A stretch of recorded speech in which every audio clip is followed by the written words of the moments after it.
come to the floor today because I am concerned about President Trump's actions to, I believe, start a trade war with our top two trading partners, Canada and Mexico. All goods coming from Canada and Mexico, as of midnight last night, I guess midnight today, face a 25% tax. That is all except Canadian energy, which is taxed at 10%. Trump's tariffs will make everything from gas to heating to groceries to lumber and more expensive for everyday Americans. And I think it bears repeating that tariffs are paid by consumers. They're paid by Americans, not by other countries. And what the president is doing amounts to a new tax for Americans. For example, heating oil and propane that keeps hundreds of thousands of Granite Staters warm in the winter is going to cost more. We're going to add about $150 to $250 to the cost of heating homes in New Hampshire. And gas prices are going to go up. In New Hampshire, half of the fuel in our cars and trucks comes from Canada, and U.S. refineries across the Midwest use Canadian oil.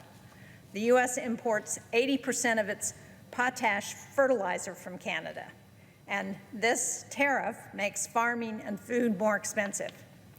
It's unclear how the American auto industry is going to continue to operate. Ford's CEO said these tariffs will, and I quote, blow a hole in the U.S. industry that we have never seen, with up to $12,000 added to the cost of a car. And this will make lumber and electrical equipment that we need to build housing at a time when housing is already in short supply. It will make them more expensive and harder to find. Those are just a few examples. There are countless other imports that American businesses and families rely on that are going to be hit hard. And these tariffs do nothing to bring down those costs. They do just the opposite. These tariffs could add $1,200 to an average household's yearly costs. And we won't have to wait very long for the impact to be felt. It's already being felt on Wall Street and the stock market. Target's CEO said this morning that the consumer, and I quote, will likely see price increases over the next couple of days. And for small businesses, these tariff taxes will be felt by small businesses in all of our states. I was here a month ago today sharing stories from business owners in New Hampshire who weren't sure how they were going to keep operating if specialized machinery that they can only get from Canada suddenly costs 25% more. And since that time, I've heard from even more people in New Hampshire, more small businesses. Last week, I heard from a small company in Windham, New Hampshire. It makes allergen-free cookies, and they can only get certain ingredients for those cookies from Canada. The CEO built her business, which now employs 30 people, and now she can't be sure if they're even going to be able to keep going, let alone keep growing. When I spoke with business representatives across New Hampshire last month, the theme they kept coming back to was uncertainty. As a former small business owner, I know that uncertainty is the most destabilizing aspect of running and growing a business. Yet, that's what this administration keeps creating. Yesterday, we learned that new orders from manufacturers dropped in February for the first time in 22 years. For the first time in 22 years, new orders from manufacturers dropped because companies can't work with this level of uncertainty. Last Wednesday, the president was talking about Canadian tariffs going into effect April 2nd. The very next morning, he announced 25% tariffs would go into effect today. The whiplash is hard to imagine. I spoke last month about a bus company, C&J Bus Lines in New Hampshire, that was worried about these tariffs and what it would mean for their bottom line. Well, the CEO moved up his delivery date to get 3 buses in late March before these taxes were set to go into effect.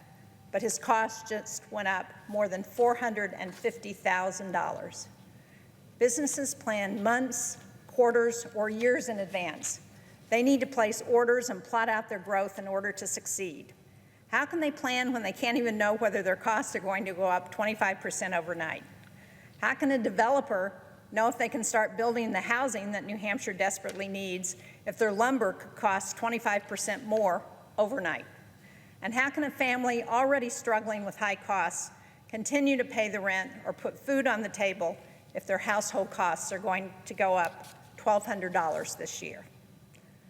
I want families and businesses to know that the whims of this president are not going to cause them to break the bank on everyday items they need to get by. That's why I introduced the Protecting Americans from Tax Hikes on Imported Goods Act. It's a simple change, really. It says that the International Emergency Economic Powers Act, IEPA, can no longer be used to place taxes on imports. If the president needs to block some dangerous product, he still can. But if there's a real threat, we'd want to stop it, not just add a tariff tax. That's what my bill does. It would stop these tariffs on goods and energy coming from Canada and Mexico, and it would give businesses and families more certainty to plan for the future and to keep their hard-earned dollars in their pockets. So, Madam President, I ask unanimous consent that the Committee on Banking, Housing, and Urban Affairs be discharged from further consideration of S-151, and that the Senate proceed to its immediate consideration, that the bill be considered read a third time and passed, and the motion to reconsider be considered made and laid upon the table.